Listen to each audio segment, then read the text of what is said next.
I told to President Tusk also today that our to find common solutions 28 or tomorrow at 27.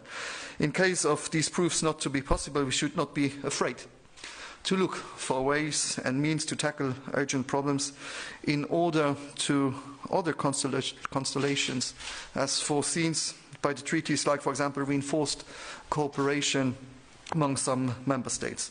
Such mechanisms would allow member states who want to work together to be able to work together and not be blocked because one or two other countries decided that it's not the good solution. We also discussed about the Brexit together, and it is clear for Luxembourg that the negotiations should start after the UK has triggered the Article 50, which is a precondition. And as I said already also before in Luxembourg and in Brussels, it's not a cherry-picking time where they decide when negotiations are fulfilled for them to be able to trigger Article 50. Article 50 should be the first conditions to be able also to negotiate. Bratislava, it won't be now after Bratislava and before Bratislava, but I think that Bratislava is an important moment, and that it is important that we have an agenda and a framework and for the next step in this process, and not to know where we go, I think, is the worst enemy of Europe. So, dear President, dear Donald, thank you very much for your visit and being in Luxembourg in these times, and that you as a chairman are looking to have the contacts to exchange and to listen to the different head of states of governments, to be able in Bratislava to show that without Europe we wouldn't be able to find solutions, and that together we are able to find some. And maybe if the treaties were planned for 6 and we are 27 or 28 today, that these peace projects in 57 was based on values, and these values are still our most important motto for Europe. So thank you very much for your visit. Thank you, Xavier. Good afternoon, ladies and gentlemen. Allow me first of all to thank Prime Minister Bettel for his hospitality, not only today, here in Luxembourg. I really appreciate our close and good cooperation, just like I did during the excellent Luxembourg EU presidency only 1 year ago. The agenda for our talks today is, of course, our meeting at 27 in Bratislava on the 16th of September. We need to discuss what Brexit means politically for the European Union. We need to talk about ourselves, the European Union, that sooner or later will be left by the UK. The only way to succeed in Bratislava is to be frank and not to avoid even the most controversial and difficult topics. It is my deep conviction that our priority should be to take back full control in the field of internal security and on our external borders. It is not an accident that this issue, together with migration, was at the forefront of the referendum campaign in the UK. But the sense of insecurity and destabilization in many aspects, including the economic one, is present also on the European continent.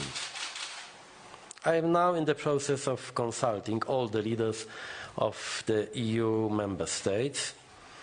I share with them my strong belief that the key issue is still irregular migration. Together, we have made much progress since the biggest migratory wave towards Europe started last year. Just to give an example, the total number of irregular migrants arriving to Greece from Turkey in the last 4 months is the same as in a single day in October last year, when the crisis reached its peak. This shows that our collective action is working. Obviously, we still have much work to do, but our aim must be clear: Never again should we allow the chaos of 2015 to repeat in Europe. Another key problem is terrorism.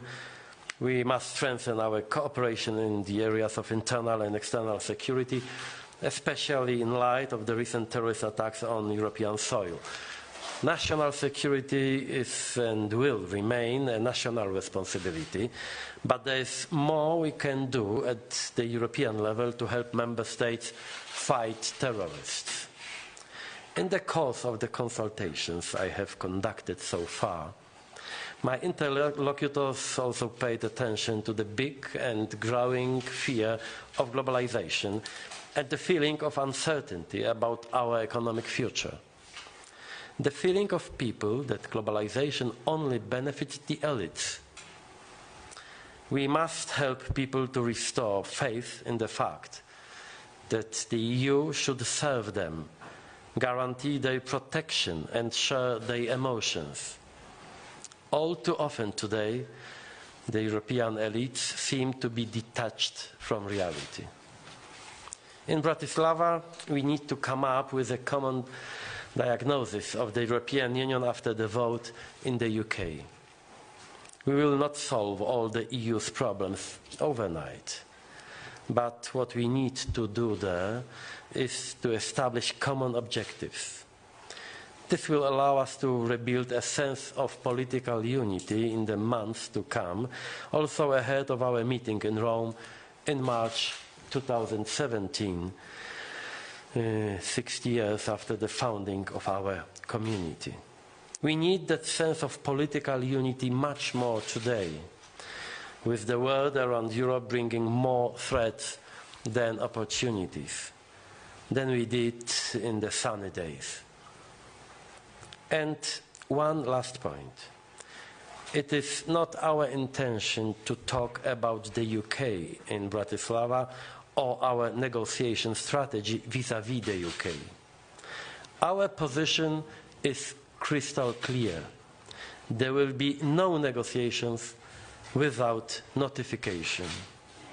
This principle is enshrined in our treaties, and it is there for a reason: to protect the interests of the members of the Union that want to stay together, not the one which decides to leave. Therefore, we shall not give up on this principle.